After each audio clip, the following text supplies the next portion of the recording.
With the Daytona 24 Hours fast approaching, I thought it was appropriate we had a look back in the past once again at IMSA's old street circuits. Plus, after doing the San Antonio episode, I kind of couldn't resist going back to looking at footage of the old GTP cars. And I thought, what better track to do an overview of than the track that is in the same region as Daytona? That could only mean that episode 11 of my street track series is in Tampa, Florida.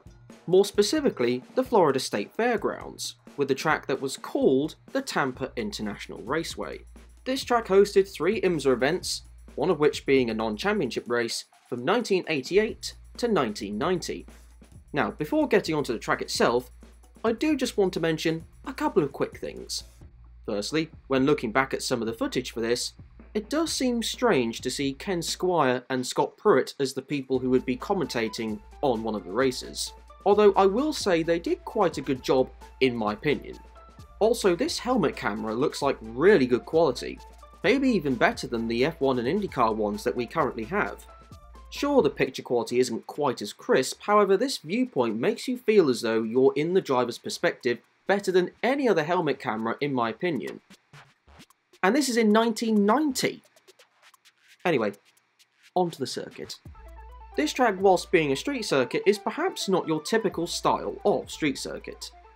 There aren't huge buildings either side of you, there's grass for you to use. If you want to use it, that is. I mean, if you're a racing driver, I don't know why you'd want to use it, but still, it's there. And there aren't any 90-degree right-angle corners on this track, anywhere. So in many respects, this track has characteristics that make it fairly similar to Albert Park.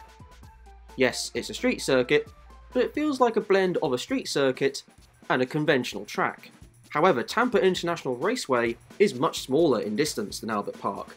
Just 1.9 miles of Floridian tarmac to try and get right, with 12 corners. Layout-wise, it looks as though someone tried to draw a square, but kind of lost the flow a bit. The start of the lap has, by street circuit standards, a considerable amount of runoff. Acres of grass around you if you did get something wrong, although considering the sort of machines these drivers were trying to handle, the walls might as well have been about an inch away from them. A lovely series of sweepers begin the lap before you have to hammer on the anchors for turn 3 whilst exiting turn 2. However, notice the curbs. They're the typical red and white lofted curbs that you'd see at most conventional race circuits. Are we sure this isn't a permanent racetrack? Some more unusual sweeping corners follow.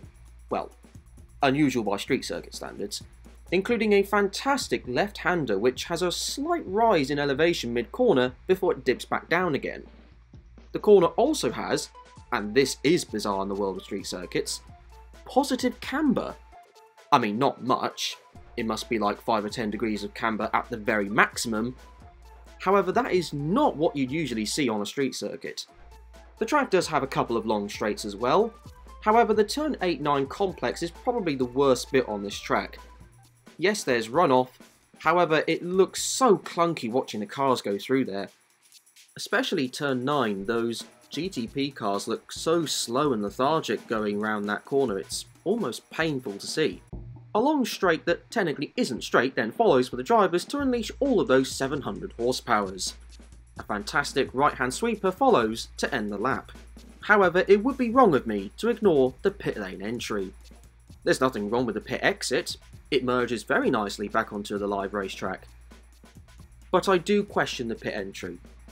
If a driver brakes harder than usual at that corner so that they can enter the pit lane, if another car is directly behind them, then there's a plausible chance that they're both going to make contact and have an accident.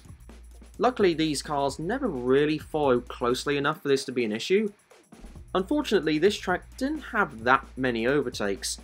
That could have something to do with the type of cars, but I don't think this track is particularly conducive to invigorating wheel-to-wheel racing. If I'm honest, it feels like a track that would be awesome to hot lap around, just not race around. But 1990 though would prove to be the final year of racing at this track, the reason for its demise apparently being down to poor crowd figures, which, when watching this race back, does confuse me slightly, because when you see the grandstands, they look pretty full to me. However, that is the only reason that I can find for the track not returning. Before we end this episode though, it wouldn't be right if I ignored the moment Mother Nature wreaked havoc towards the end of the 1990 race, where rain would cause what was already a slippery surface to become slippery.